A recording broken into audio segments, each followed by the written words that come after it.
ನಮ್ಮಮ್ಮ ಹೇಳ್ತಾ ಇದ್ಲು, ನಿನ್ ಕೂದ್ಲು ವಪ್ಪ ಮಾಡೋಕೆ 4 ಮಂದಿ ದಾಸಿಯರ್ಬೇಕು.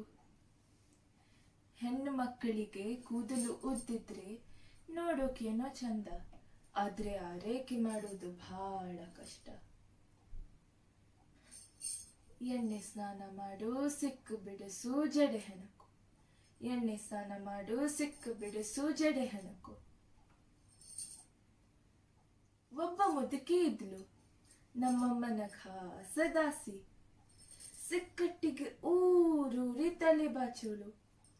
ಕುತ್ತಗಿ ನೋವು ಬಂದಿ ತಲೆ ತೆಗ್ಸಿದ್ರೆ ಓಡೋ ಕುದ್ರಿ ಲಗಾಮ್ ಜಗ್ಗು ಹಾಗೆ ಹಿಂದಕ್ಕೆ ಜಕ್ಕೋಳು. ಅಯ್ಯೋ ಅಂತ ನಾನು ಕೂಗ್ತಾ ಇದ್ದೆ.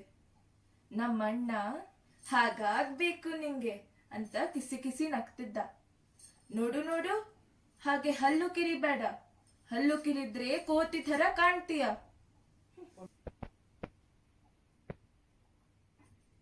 ನಂಗೆ ಮೊದ್ಲಿಂದಲೂ ಅಷ್ಟೆ, ಮುಡಿ ಕಟ್ಟೋದು ಅಂದ್ರೆ ಬೇಜಾರು. ತಲೆ ಹಿಂದೆ ಹಾಗೆ ಕೂದಲು ಹರಡಿಕೊಂಡು ನವಲಿನ ತರಹ ಓಡಾಡುದು ಅಂದ್ರೆ ತುಂಬಾ ಇಷ್ಟ. ನಮ್ಮಮ್ಮ ಅಂತಿದ್ಲು, ಹೆಂಗಸರು ಹಾಗೆ ಕೂದಲು ಬಿಚ್ಚಿಕೊಂಡು ಓಡಾಡಬಾರ್ದು. ಯಾಕೆ ಓಡಾಡಬಾರ್ದು? ಅದು ಮನೆತನಕ್ ಒಳ್ಳೇದಲ್ಲ. ಹೋಗಮ್ಮ ಹೋಗು, ನೀನೊಬ್ಬಳು ಪೂರ್ವಕಾಲದ ಪುಟ್ಟಕ್ಕ.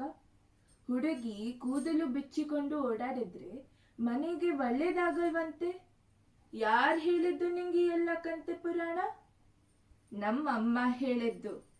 ನಮ್ಮಮ್ಮ ಹೇಳಿದ್ದು ನಿಂಗೆ ನಿಮ್ಮಮ್ಮ ಹೇಳಿದ್ದು, ನಿಮ್ಮಮ್ಮಂಗೆ ಅವರಮ್ಮ ಹೇಳಿದ್ದು, ಅವರಮ್ಮಂಗೆ ಅವರಮ್ಮನ ಅಮ್ಮ ಹೇಳಿದ್ದು, ಅವರಮ್ಮನ ಅಮ್ಮಂಗೆ ಅವರಮ್ಮನ ಅಮ್ಮನ ಅಮ್ಮ ಹೇಳಿದ್ದು. ನಿಜ ಹೇಳ್ತೀನಿ, ನಮಗೆಲ್ಲ ಈ ಅಮ್ಮಗಳೇ ನಿಜವಾದ ಗುಮ್ಮಗಳು. ಇದೇ ಆ ಸೀರೆ, ನನ್ನ ಮಾನ ಪ್ರಾಣ ಕಾಪಾಡಿದ ಸೀರೆ ಇದು. ಅದಕ್ಕೆ ಇದನ್ನ ಬಳಸದೆ ಹಾಗೆ ಜೋಪಾನ ಮಾಡಿ ಇಟ್ಟಿದ್ದೀನಿ. ಇದ್ರ ಒಂದು ತುದಿ ನಮ್ ಅಣ್ಣ ಕೃಷ್ಣ ಹಿಡ್ದಿದ್ದ, ಒಂದು ತುದಿ ಆ ಪಾಪಿ ಮುಂಡೆ ಮಗ ದುಶ್ಯಾಸನ ಹಿಡ್ದಿದ್ದ.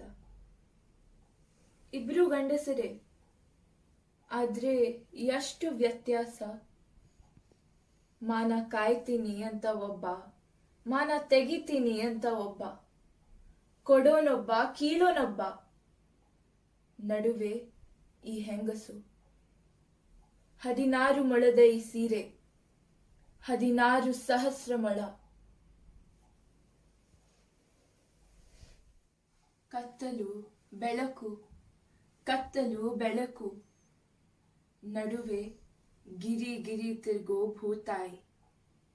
ಸೂರ್ಯನು ಕೃಷ್ಣ ಕೈ ಚಾಚಿ ಬಣ್ಣ ಬಣ್ಣದ ಪತ್ತಲ ಕೊಡ್ತಾನೆ ಇದ್ದಾನೆ ಭೂಮಿಗೆ.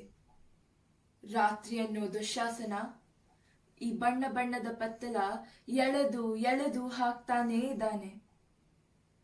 ನೀಲಿ, ಹಸಿರು, ಕೆಂಪು, ಎಂತೆಂಥ ಬಣ್ಣದ ಪತ್ತಲ ಭೂಮಿಗೆ. ಅವಳು ಯಾವತ್ತೂ ಬೆತ್ತಲೆ ಆಗುವುದಿಲ್ಲ, ಯಾವತ್ತೂನು. ದ್ರೌಪದಿ ಸೀರೆನ ಆ ನೀಚ ದುಶ್ಯಾಸನ ಸೆಳೆದು ಹಾಕಿದ್ದಿದ್ರೆ ದ್ರೌಪದಿ ಒಬ್ಬಳೆ ಅಲ್ಲ ಬೆತ್ತಲೆ ಆಗ್ತಿದ್ದದ್ದು, ಅವಳ ಗಂಡಂದಿರು ಬೆತ್ತಲೆ ಆಗ್ತಿದ್ರು. ದುರ್ಯೋಧನ, ದುಶ್ಯಾಸನ, ಶಕುನಿ, ಕರ್ಣ ಎಲ್ಲರೂ ಬೆತ್ತಲೆ ಆಗ್ತಿದ್ರು. ಕೂತು ಕೂತಲ್ಲೇ ಭೀಷ್ಮ, ದ್ರೋಣ, ಧೃತರಾಷ್ಟ್ರ, ವಿದುರ ಈ ಎಲ್ಲ ವೃದ್ಧರು ಬೆತ್ತಲಾಗಿ ಹೋಗ್ತಿದ್ರು. ಗಾಂಧಾರಿ, ಕುಂತಿ, ಭಾನುಮತಿ, ದುಶ್ಶಲೆ ಎಲ್ಲರೂ ಬೆತ್ತಲೆ ಆಗ್ತಿದ್ರು. ಒಂದು ಸಂಸ್ಕೃತಿ, ಒಂದು ಯುಗ, ಒಂದು ಸಮಾಜ ಬೆತ್ತಲಾಗಿ ನಿಲ್ತಾ ಇತ್ತು. ದ್ರೌಪದಿ ಒಬ್ಬಳೆ ಅಲ್ಲ ಬೆತ್ತಲೆ ಆಗ್ತಿದ್ದದ್ದು. ನಮ್ಮ ಅಣ್ಣ ಕೃಷ್ಣ ಮುಟ್ಟಿದ ಸೀರೆ ಇದು. ಹಾ, ಕೃಷ್ಣ ಮುಟ್ಟಿದ ಸೀರೆ. ಅವನ ಕೈಯಲ್ಲಿ ಎಂತಾದೋ ಒಂದು ಮಂತ್ರ ಇದೆ. ಅವನು ಏನೇ ಮುಟ್ಟಿದ್ರು ಅಕ್ಷಯ, ಅನಂತ. ಅವನು ಮುಟ್ಟಿದ ಪಾತ್ರೆ ಅದು ಅಕ್ಷಯ, ಅವನು ಮುಟ್ಟಿದ ಸೀರೆ ಅದು ಅಕ್ಷಯ, ಅವನು ಮುಟ್ಟಿದ ಕೊಳಲು ಅದು ಅಕ್ಷಯ, ಅವನು ಚೆಲ್ಲಿದ ಹಾಲು ಅದು ಅಕ್ಷಯ. ಅವನು ಮುಟ್ಟಿದ ಚಲುವು ಅದು ಅಕ್ಷಯ, ಅವನು ಮುಟ್ಟಿದ ಒಲವು ಅದು ಅಕ್ಷಯ, ಅದು ಅಕ್ಷಯ, ಅದು ಅಕ್ಷಯ. ಪ್ರೀತಿ ಅನ್ನೋದು ಸುರಿಯೋ ಮಳೆಯಲ್ಲ, ಕರಿಯೋ ಹಾಲು. ಅದು ಗೊತ್ತಿದ್ದದ್ದು ಕೃಷ್ಣನಿಗೆ ಮಾತ್ರ. ಬೇಕು ಅಂದ್ರೆ ಗೊಲ್ಲರು ಹುಡುಗಿಯರ ಸುತ್ತ ಸುತ್ತೋನು, ಹಾಡು ಅಂದ್ರೆ ಹಾಡು, ಕುಣಿತ ಅಂದ್ರೆ ಕುಣಿತ. ಪ್ರೀತಿ ಅನ್ನೋದು ಸಂಪಾದಿಸಬೇಕಾದ ಸಂಗತಿ ಅಂತ ಗೊತ್ತಿತ್ತು ಅವನಿಗೆ. ಅವನು ಆಕಾಶ ಬಿಡಿ, ಪ್ರತಿಯೊಂದು ಅಂತಃಪುರದ ಕಿಟಕಿಯಲ್ಲಿ ಅವನಿದೇ ಮುಖ. ಅದೇ ನೀಲಿ, ಅದೇ ನಕ್ಷತ್ರ, ಅದೇ ಬೆಳದಿಂಗಳು. ಅಕ್ಷಯ, ಅನಂತ.